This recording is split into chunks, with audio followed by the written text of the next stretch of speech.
श्री स्वामी समर्थ. जय जय स्वामी समर्थ. माझ्या स्वामी कृपा चॅनलमध्ये सर्वांना नमस्कार. स्वामी महाराजांच्या कृपेने तुमच्या सर्व चांगल्या इच्छा पूर्ण होत ही स्वामी महाराजांच्या चरणी प्रार्थना करते आणि आजच्या या नवीन व्हिडिओला सुरुवात करते. तर घरी गणपती आहेत तोपर्यंत राशीनुसार काही उपाय करायचे आहे. यामुळं तुमच्या सर्व समस्या अडचणी ह्या दूर होणार आहे. सर्व संकटांच्या फेरीतून तुमची सुटका होणार आहे. तर बघा, तुमची कुठली रास आहे त्यानुसार तुम्ही हे उपाय करू शकता. गणेश उत्सव काळात तुम्ही तुमच्या राशीनुसार जर काही उपाय केले ना, तर तुमच्या मागे लागलेल्या 7.5चा प्रभाव हा नक्कीच कमी होईल. तर काय उपाय करायचा आहे ते मी तुम्हाला सांगणार आहे. ते जाणून घेण्याआधी तुम्ही माझ्या स्वामी कृपा चॅनलला सबस्क्राईब नक्की करा. घरोघरी गणपती बाप्पाचे जल्लोषात आगमन झाले आहे. गल्लोगल्ली गणपती बाप्पांची आरती, सजावट, धूप, उदाचा सुवास सुटला आहे. अगदी गणपती बाप्पांची खास पदार्थ बनवले गेलेले आहेत. त्याचबरोबर खास पदार्थ बनवले जातही असतील. काहींच्या घरी 1.5 दिवस तर काहींच्या घरी 5 दिवसांचाही गणपती बाप्पा असतो. गणपती बाप्पा घरी आले की घरातील वातावरण अतिशय प्रसन्न, आनंदी असं असतं. सर्व संकट, चिंता आपण विसरून जातो, कारण बाप्पा आपलं सर्व दुःख दूर करणारा आहे. गणेश उत्सव काळात तुम्ही तुमच्या राशीनुसार काही उपाय केले ना, तर तुमच्या मागे लागलेल्या 7.5चा प्रभाव कमी होईल. अनेक दिवस अडकलेली कामे जी आहेत ती पूर्णत्वास नक्कीच जातील. तर काय उपाय करायचा आहे तर बघा, सर्वात पहिली रास आहे ती म्हणजे मेष रास. गणेश चतुर्थी दिवशी गणपती बाप्पांची मूर्तीसोबत एका सुपारीचे हे पूजन करा.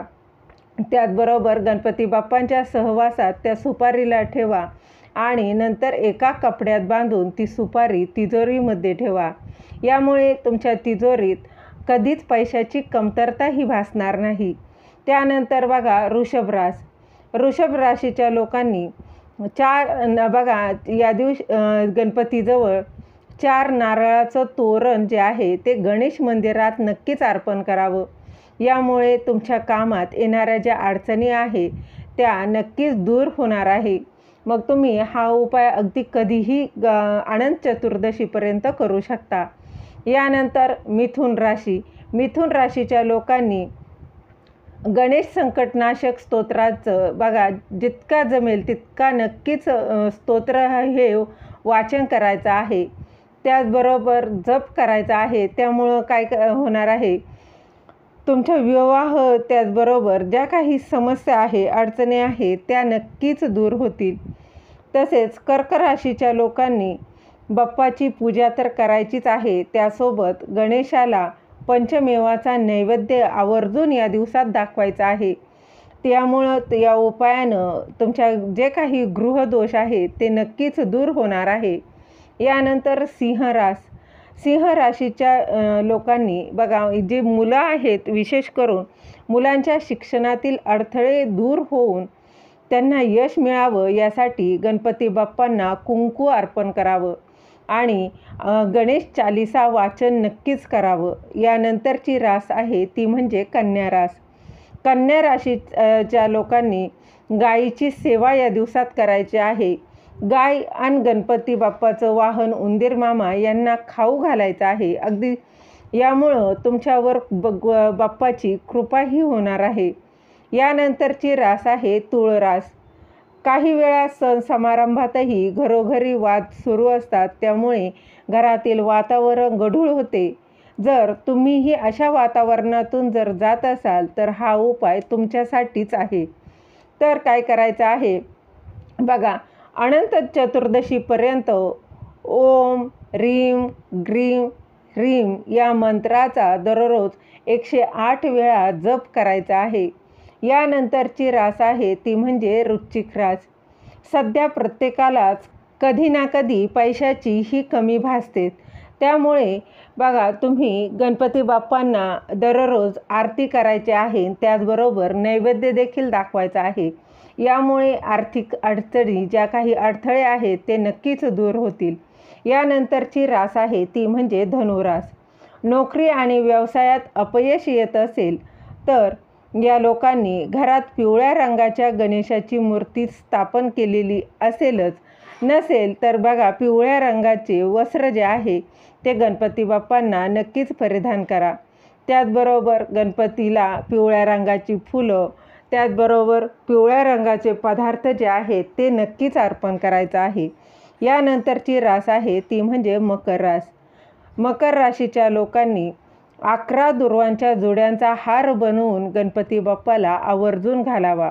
दुर्वा घालताना ओम गणगणपतेय, ओम गणगणपतेय सर्व कार्यसिद्धी कुरु कुरु स्वाहा, ओम गणगणपतेय सर्व कार्यसिद्धी कुरु कुरु स्वाहा या मंत्राचा जप करावा. यामुळं तुम्हाला येणाऱ्या अडचणी या नक्कीच दूर होतील. यानंतरची रास आहे ती म्हणजे कुंभरास. कुंभ राशीच्या लोकांनी गणपती बाप्पाचं पूजन करून तूप आणि गूळ गाईला नक्कीच या दिवसात खायला घालायचं आहे. तसेच गरजू व्यक्तींना दान करायचं आहे. दान करताना अशा व्यक्तींना करावं की त्यांना खरंच त्या वस्तूची गरज आहे. बघा, अगदीच तुम्ही या दिवसात तुम्ही चप्पल दान करू शकता, खायचे पदार्थ, फळं तुम्ही दान करू शकता. अगदी जे तुम्हाला शक्य होईल ना त्याचं दान करायचं आहे. यथाशक्ती जसं शक्य होईल तसं करायचं आहे. त्यामुळं गृहदोष जो आहे तो नक्कीच दूर होणार आहे. यानंतरची रास आहे ती म्हणजे मीन रास. मीन राशी बघा, घरात शांतता राहावी, मुलांची प्रगती व्हावी यासाठी या लोकांनी एक गणेश यंत्र आणायचं आहे. आता बघा, आधीच जर असेल तर आणायची गरज नाही. त्यानंतर गणेश यंत्राचा प्रभाव घरात पडतो आणि आपली अनेक जी कामं आहेत ती सहज सोपी होतात. गणेश यंत्राची पूजा जर तुमच्याकडून नियमित होणार असेल तरच तुम्ही हे गणेश यंत्र खरेदी करायचं आहे. नाही तर अगदी बघा, तुम्ही रोज जरी बघा गणपती स्तोत्र, त्याचबरोबर मुलांकडून म्हणून घ्यायचं आहे, गणपती अथर्वशीर्ष म्हणून घ्यायचं आहे. यामुळे देखील घरात शांतता राहते, त्याचबरोबर मुलांची प्रगती देखील होत असते. झालेली सेवा महाराजांच्या चरणी रुजू करते. दिलेली माहिती तुम्हाला आवडली असेल तर लाईक करा, शेअर करा, सबस्क्राईब करायला विसरू नका.